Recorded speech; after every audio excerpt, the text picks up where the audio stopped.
Hi, everybody, and welcome to the Matt Mitchell Show here at Uccello's. I'm DJ Foster, along with Laker head coach Matt Mitchell. Coach, coming off a tough 34-31 loss at Hillsdale, you went into the fourth quarter leading 28-21. Some things kind of fell apart in the fourth, especially at the end of the game. Can you talk a little bit about that? We're tied with about, I think it was I can't remember exactly, 2:30 something on the clock. And, our intention was, at that point, we were backed up. The ball was, I think, on the 10-yard line after Hillsdale punted to us. So, we made the decision as staff that we were going to try to run the ball and, go to overtime. We knew we couldn't run out the clock because of their timeouts they had left.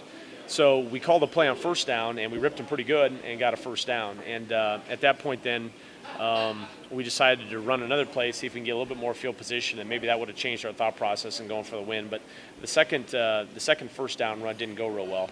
And then we let the clock run down. We had a second play, and then we took the timeout. We knew we weren't going to be able to run the clock out, but we were trying to kill as much clock as we possibly could. So the third down pass was actually something we thought we could get, and we misfired. Our protection was wrong, and that was obviously an error there. If we complete that pass, we're probably taking the thing to overtime. We did not complete that pass, so consequently had to punt. We take our punt team out there, and we have a bad snap. We'd had good snaps throughout the course of the first two games, and we needed our snapper to come through the most. He did not. We had a bad snap. Picano scrambles to get it, but Hillsdale gets good field position, and then a couple breakdowns defensively. They get themselves into field goal range. They take a timeout with 8 seconds left, or maybe it was more than that, but it was kind of the final play. We went with a block max. It was tough for me to tell on the sideline, and even after watching the tape, it was tough to tell, but it looked like we may have gotten a piece of it, but at the same time we may not have. I'm not real definitive on it, and I really haven't asked our players a ton about it because it doesn't matter now. But we had a guy kind of turn and run into the kicker, and the kicker went down, and rightfully so. They called it running in the kicker, and they got another opportunity. Obviously, made that field goal. So, you talk about that field goal play and ifs and whats and all that other stuff. There's so many other plays leading up to that it should have never got to that point, and never really had that opportunity. Especially the really critical errors, offense, defense, special teams, on the last 2 minutes of the game led to a loss. Now, from your understanding on the field goal play, it's not the same as a punt where if you block the ball, you can hit the kicker, or is no, that's do you know correct. the ruling? Yeah, you can still get a running into the kicker call, and then they can enforce that thing. So that doesn't have anything to do with it. Sure.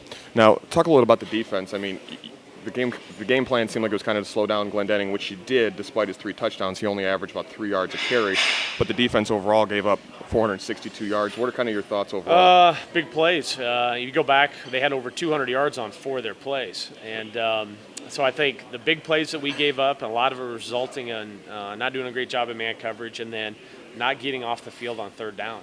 It wasn't like they converted over 50% of the third downs. They're all 3rd and 1 or 2. There's a lot of 3rd and 7+, 8+, and we didn't get the pressure in the first half, or we didn't have great coverage, which led to them converting some of those.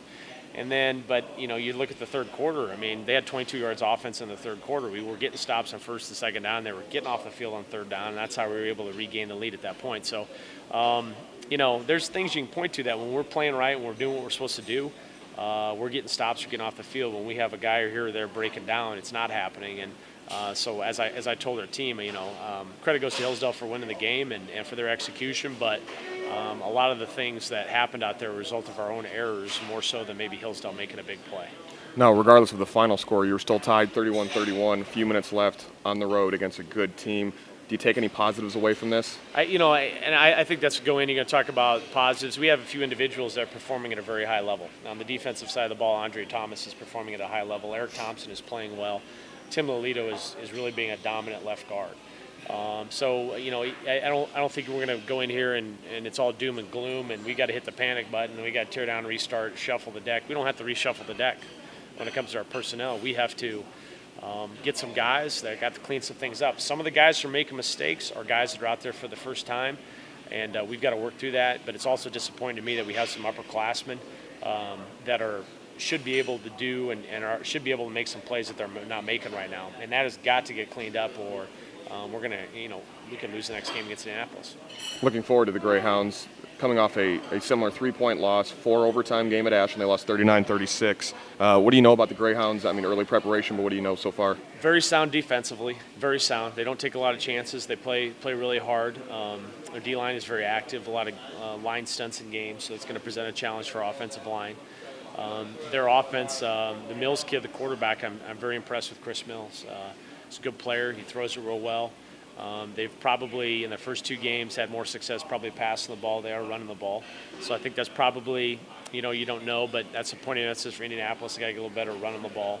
And it's going to come down to the same thing. Like, we got to be able to get him to some third downs, and Chris Mills is going to be able to convert third and longs. And so we've got to do a great job of, if we do get to a third down against Indianapolis, getting off the field.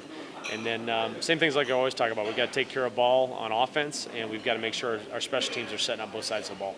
Now, last week you planned on stopping Joe Glendenning, and for the most part you did that. Indianapolis had a kid last weekend, Marquand Edmonds, a wide receiver, 13 catches, 168 yards, 3 touchdowns. May have been a little bit of an aberration, obviously a 4 overtime game.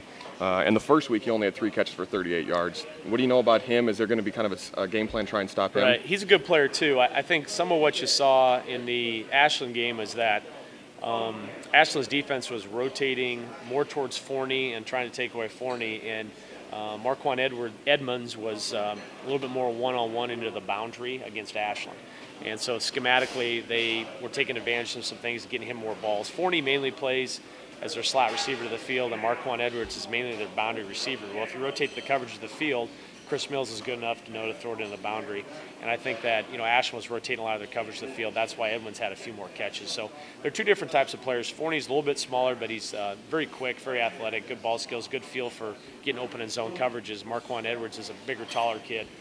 He'll run some comebacks and some things in the boundary, but they also put him, he did a double move for a touchdown against Ashland, so he's a little bit more down the field threat.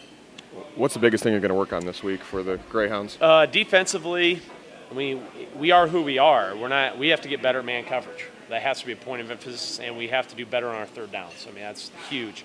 Offensively, we're going to try to get Greg involved more and try to get the ball spread out. And then also we got to get, we're having a lot of successful runs that are going 8, 9, 10, 11. We got to get a few more explosive runs, and that comes down to 2 things. One is perimeter blocking, and then the second thing is when our backs get out there one-on-one, we've got to be able to make some people miss. They got to get some stuff on their own. So I think, get a little bit more explosive in the running game, and, just more than anything across the whole team, offense, defense, special teams, from the head coach, the assistants, down to every single player, a 55-man travel roster. We have to clean up the execution, and that has got to be a steep curve. Our execution has really got to increase quickly. It can't be a gradual rise. It's really got to sharply increase for us to do what we got to do. Grand Valley State and Indianapolis in Game 3 of the 2011 season this Saturday night, September 17th at 6 p.m. Mitch, thanks for joining us today. Thank you. And thank you for joining us here at the Matt Mitchell Show at Uccello's. I'm DJ Foster. Thanks for joining us on the Grand Valley Sports Network.